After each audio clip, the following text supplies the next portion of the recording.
All right, we'll go ahead and get started. Today's session is why pursue a master's or doctorate. We will start with some general information about the difference between a master's or a doctorate. And then we will have a group of our current graduate students, our emissaries for graduate student diversity, that will share advice through a question and answer session. If at any point during the session you have questions, please put them in the chat and we will answer them at the end of the session.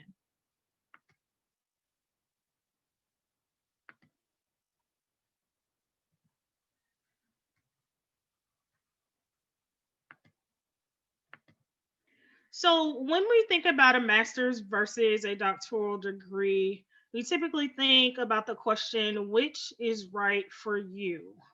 Some of the questions that you should consider include which one is higher, a master's or a PhD? For most students, a bachelor's degree is the first degree, a master's degree is the second degree, and a doctorate, such as a doctor of philosophy or PhD, is a terminal degree. But that doesn't mean it's the same for everyone or for all subjects. For instance, some degrees are considered terminal, like a Master of Fine Arts, a Master of Business Administration, Master of Public Health, etc. An additional question to ask is, do you have to get a master's before a PhD? There are some graduate programs that provide a formal plan of study for completing a master's and a PhD at the same time. These could be referred to as dual degrees, joint degrees, or a master's and PhD combined degree. You should research this requirement with your department of interest. Additionally, you want to consider how long does it take to get a master's degree or a doctoral degree. Usually a full-time graduate student as getting a master's degree would take about 2 to 3 years. A doctorate usually requires 5 to 6 years.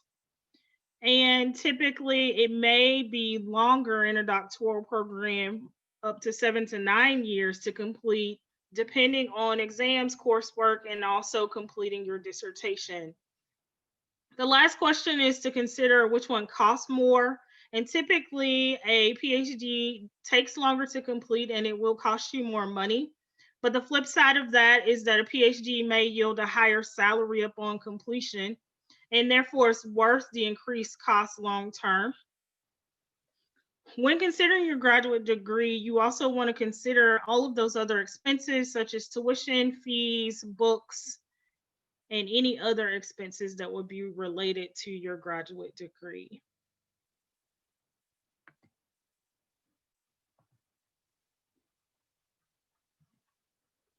We also want you to consider or weigh your options when considering a master's versus a PhD, so you know which one to choose. Typically, a master's degree is going to be more career oriented, while a PhD tends to be more focused on research since they're preparing people for research oriented careers or in academia.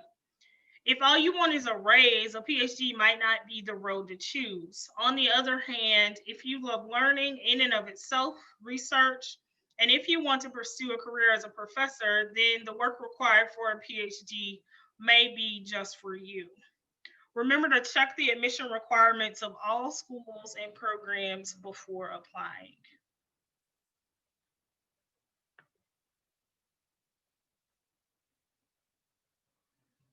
When we think about some of the benefits of either a master's versus a PhD, when you consider a master's is going to take less time and money than a PhD, it's more career oriented than a PhD. You're set apart from those with only a bachelor's degree, and you may have greater employment opportunities, and this may lead to greater career advancement. The benefits of earning a PhD include you'll be regarded as an expert in your field. You have enhanced your transferable skills such as critical reasoning, problem solving, and in depth analysis. You add to the research and knowledge in your field, and you also improve your analytical skills. And at the end of the day, you can add doctor to your title. So to summarize, a PhD may be worth it if you truly love your field, you enjoy your studies, and you want the benefits and prestige associated with a doctoral degree. On the other hand, if you're simply looking to change fields, gain a promotion, or you're a bit nervous about 5 to 6 more years of school, then a master's degree is probably a better choice. So at this time, we're going to have a group of our graduate students, the emissaries for graduate student diversity, to start with a brief introduction of yourselves, starting with Lauren Harrison.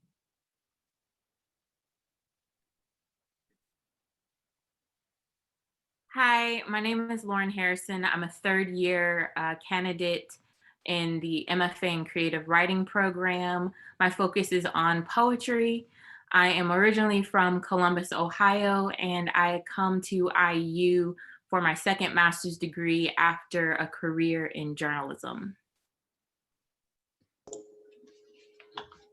Hi, everyone. I'm Paul Levy. I am a second year Master of Public Health student concentrating in environmental health. I did my bachelor's at the University of Maryland, College Park, and I'm originally from Central New Jersey.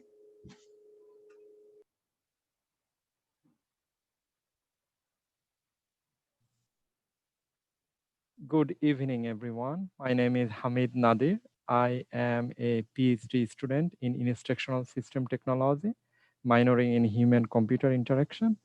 I had a master's degree in psychology and special education, and I worked as a classroom teacher for several years, and then I decided to get my PhD.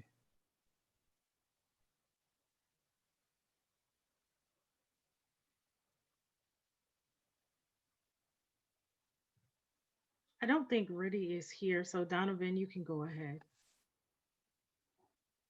Okay. Hey, everyone. So my name is Donovan Watts. So I'm a fourth year doctoral candidate in the Department of Political Science. Just to tell you all a little bit about myself, I'm a first generation college student from a small city in Michigan known as Detroit. Just kidding, I'm from Detroit, Michigan. And I did my undergraduate studies at Central Michigan University. And I am Dr. Bianca D. Evans Donaldson, Assistant Dean for Diversity and Inclusion in the University Graduate School. So to get started for the panel, could you all discuss your path to either a master's or doctoral degree? A number of you all are in different types of programs. Can you talk a little about how you got to the choice of a master's degree or doctoral degree, what that path looked like?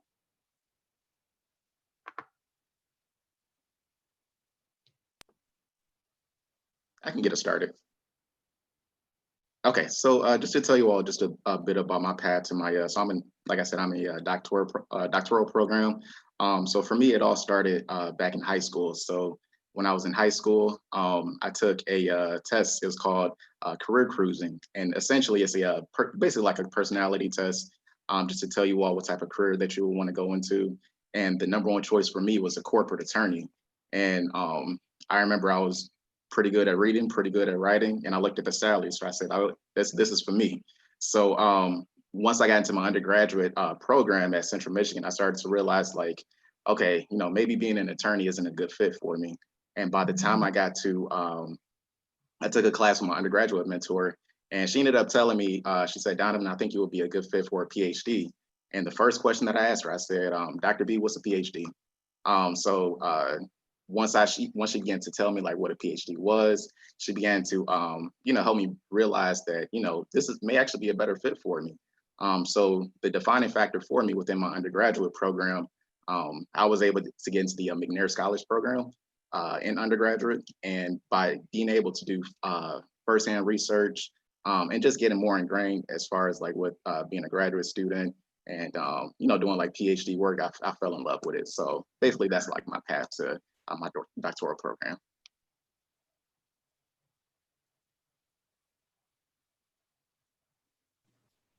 I can go next.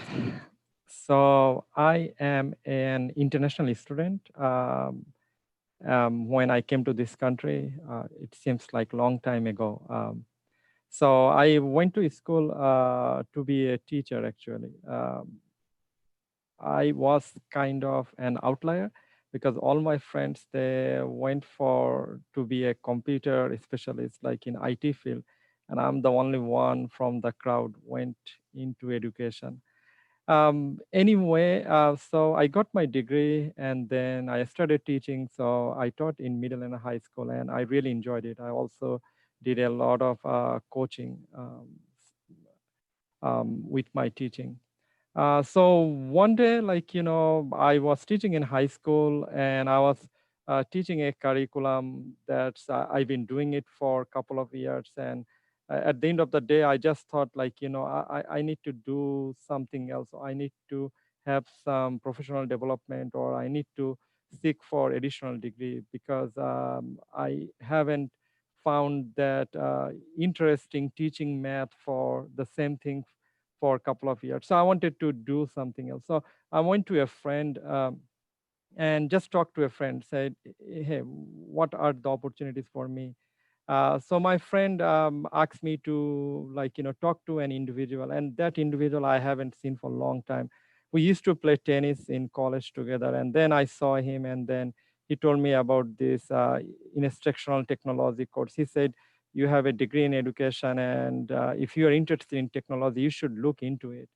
So I went home and I did some research, and then I learned a new discipline that I didn't even know.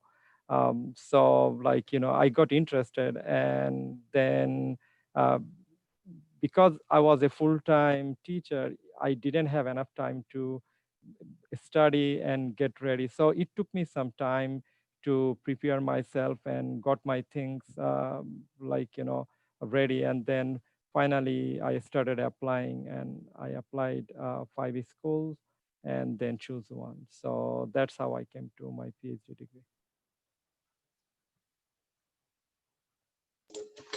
And I can go next. After my undergraduate tenure, I wasn't so sure if I wanted to go back to school, and I wanted kind of exposure to industry. And so I was in the DC area, fortunate to work at a couple of really great nonprofits and consulting organizations.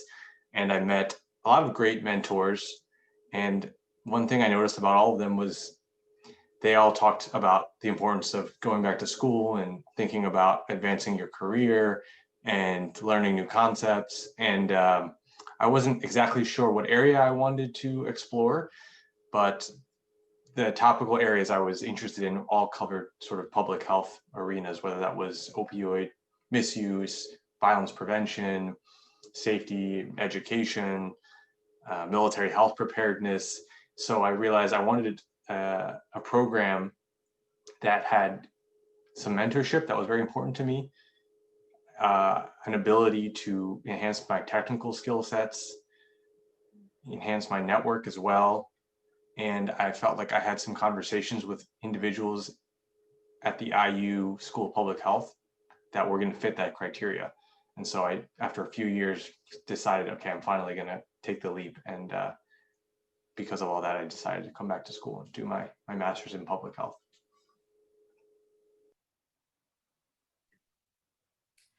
So for me, I graduated a small private Lutheran college, Roanoke College, with an English degree.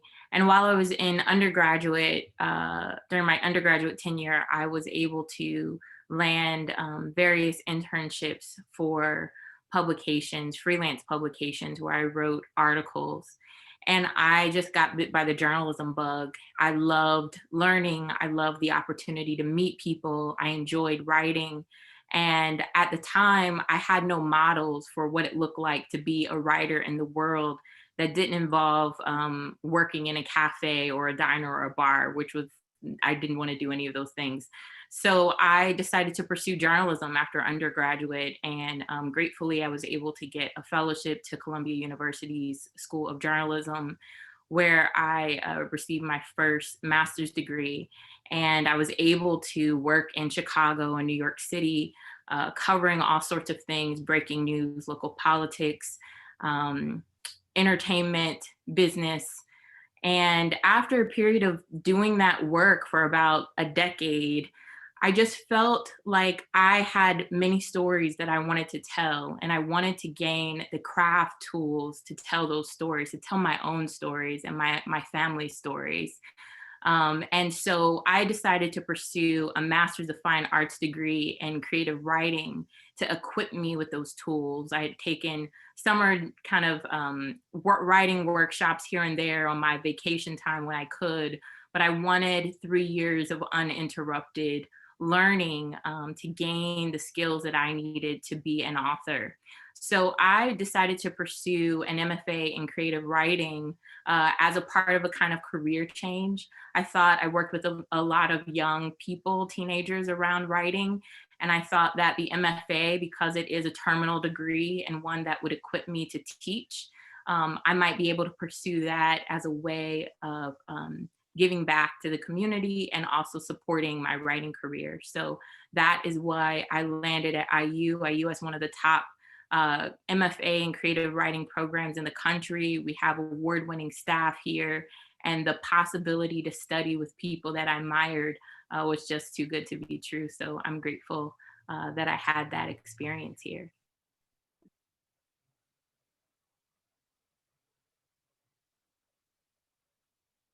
Those are all really great comments about your path.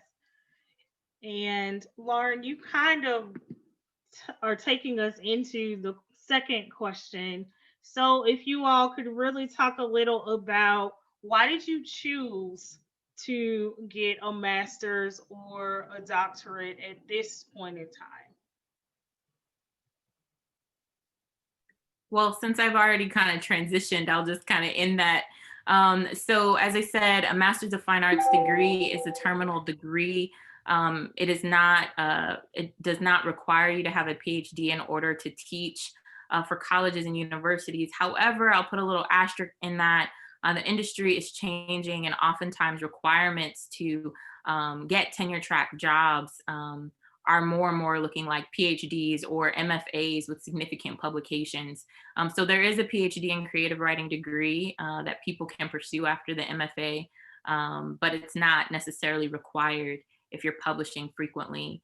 I also chose the degree because I wasn't sure if I wanted to dedicate as a 30-something going back to school, getting my second master's degree. I wasn't sure if I wanted to dedicate, 5 or plus years for a PhD degree. Was not sure if I would love Bloomington and want to live there for 5 years after I had lived in Brooklyn, New York, and was used to kind of a bigger city life.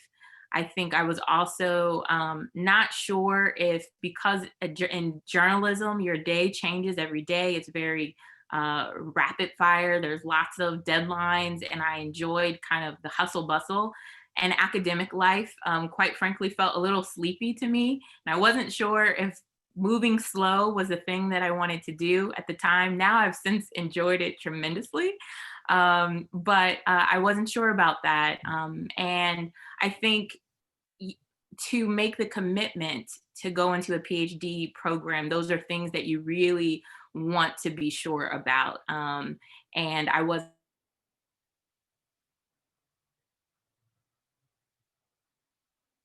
the career field that I chose.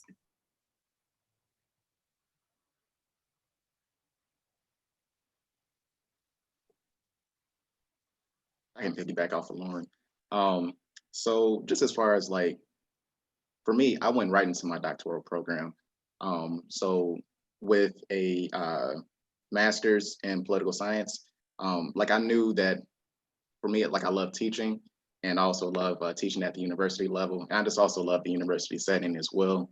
So once I was within the McNair program, I started to realize like, okay, if I want to do everything that I want to do, like a doctoral program or just a doctorate is for me, and that's the route that I need to go.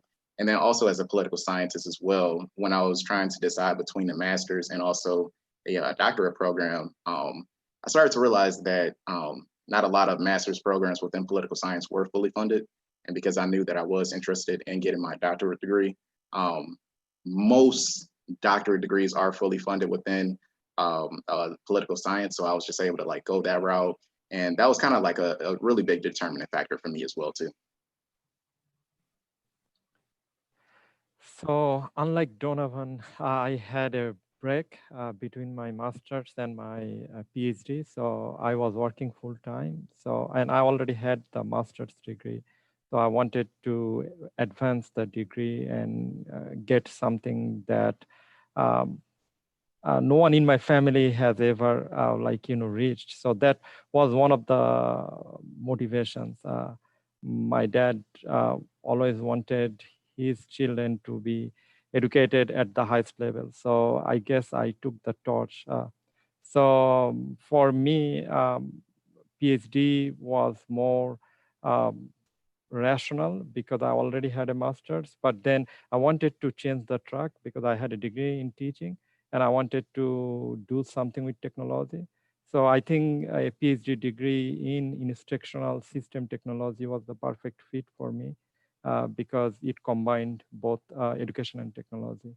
And like Donovan, funding was a like great deal for me. So most PhDs, you get supported financially, and masters you don't.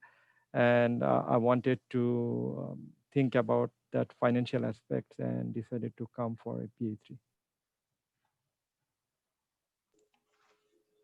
And this was a big struggle for me for many years because I enjoyed the workforce. I liked working at a nonprofit. I liked working in consulting. I thought there was a lot of opportunities in public health, but I also really liked teaching and mentoring. And so I was actually kind of fortunate to get the best of both worlds, I think, as a MPH student, because I chose IU because I wanted the experience of being able to work as a researcher under a professor, as a student academic appointment, as being able to fund my master's through that, and being able to see whether or not that was something I wanted to continue down the line, because that's something that IU offers, sort of like that. If you enjoy your master's program, it can be a funnel into a PhD program. So all of those things kind of were considerations for me, but I thought at least I don't want to be kind of clued in into that 5 or 6 year program, and can have the flexibility if I really do enjoy it to continue onward. And if not, I can have my master's, and that can be really great to then re-enter the workforce. And so those were kind of the different options I was weighing.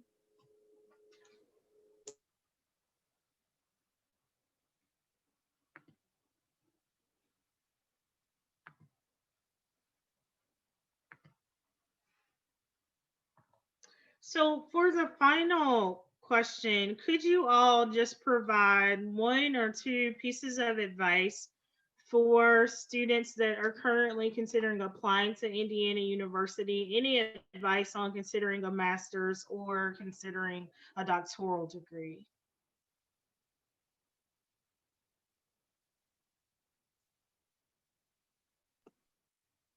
I can start. So actually, I have just two pieces of advice. So the first one that I can give is I would definitely recommend contacting the graduate, like either administrator or just secretary, because that person will be able to give you essentially like a pulse on the program. They'll be able to tell you just how long the program typically takes, the funding options, how much you're usually funded, and then also they'll be able to connect you with faculty members as well that you may be interested in speaking with or just like trying to work with. And like I said, being able to have that relationship with that person can help you be able to understand like if that program is the right fit for you, which leads me to my second piece of advice. Definitely goes to the place that's the right fit. One of the things that I was told was to, if you can go and follow like the quote unquote, like the big name in academia or just like within your field, and the more that I'm here, the more I start to realize that it's not about like working with that person. It's more so like just, feeling comfortable where you're at. You are, whether it's a master's or a doctorate program, you're making a big commitment. So definitely just, like I said, be comfortable. And also when it comes to that, your research speaks for itself. So it's not about the person that you're working with, but it's more so about like the work that you're doing. So yeah, like I said, just try to make sure you go somewhere where it's like the best fit for you.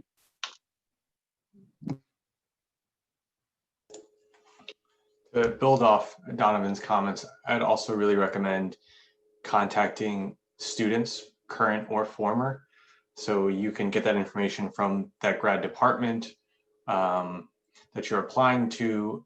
And quite honestly, if people do not give you contacts to current students or former students, that is actually kind of something that you should think about. Why are they not giving me? They should be transparent about wanting to give you contact information. So that's just something to think about, whatever the program is, because they'll give you the details about other questions maybe you're not thinking about, like funding or little things about programs or other people to contact. I know, thinking about my experience, I really wanted to do a dual master's, and it was kind of difficult to do that once I came in. And I think if I thought about that even before I applied, maybe there would be a different way to navigate that. So you won't know that until you maybe talk to current students or students who've already graduated, who might even be more transparent because they, can tell you about, maybe things to avoid or people to really help you and advocate for you. So, yeah. So to build on, I would suggest that do some research before you apply. Make sure you check out the program that you are planning to apply, and see how renowned the program is, or see who are the renowned names in that program. That's one thing. The other thing I would say, if you are looking into teaching, then a PhD route would be a reasonable route for you. But if you are looking to just get a couple of years and then get the promotion, then a master degree would probably suit you. So those are the two pieces of information. Yeah, I think I have two pieces of advice. One thing I would say in general, whether you're applying to Indiana University or other schools, is to think about what is in place to help you feel successful as a whole being, not just as a student, right? You're committing 2 to 3 years, 3 to 7 years, depending on the program, to be in a particular place. What is the community dynamic? What kind of things do you need to feel grounded in a place? For me, the arts are very important. It influences my work. It is something that I consume to think, to relax. And so being in a place that has robust theater and music and opportunities for expression was important to me. And that is outside of just Brooklyn, New York, obviously. So that was one thing that I thought about in coming to Indiana University, and also thinking about, I have a particular self-care regimen. And so what kind of options are available in town to support some of the needs that I have as a human to be well, so I can perform well in graduate school. So IU has a massage therapist on campus that you can see, and that was tremendous for me during times of stress. So that was important.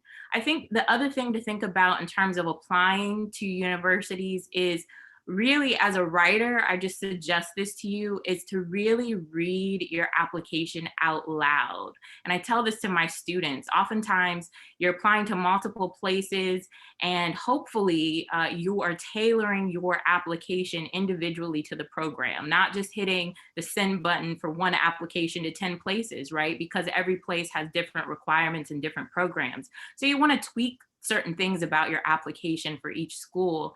And it's so important that you took the time to edit, to read out loud your work, so that the people who are reading it know that you are serious, that you show care, that you are diligent, and that's something that can set you apart maybe from some of the other applications that read just like an application to every other place, that you stand out from the crowd. So really take the time to read before you hit the send button.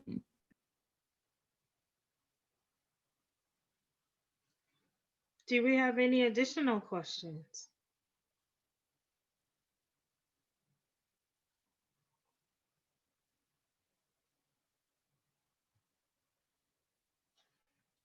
Well, with no additional questions, the last slide is just contact information. Finding out additional information about our programs at Indiana University, it's graduate.indiana.edu. If you'd like to send an email with additional questions to our emissaries, it's emissary@indiana.edu to send them an email.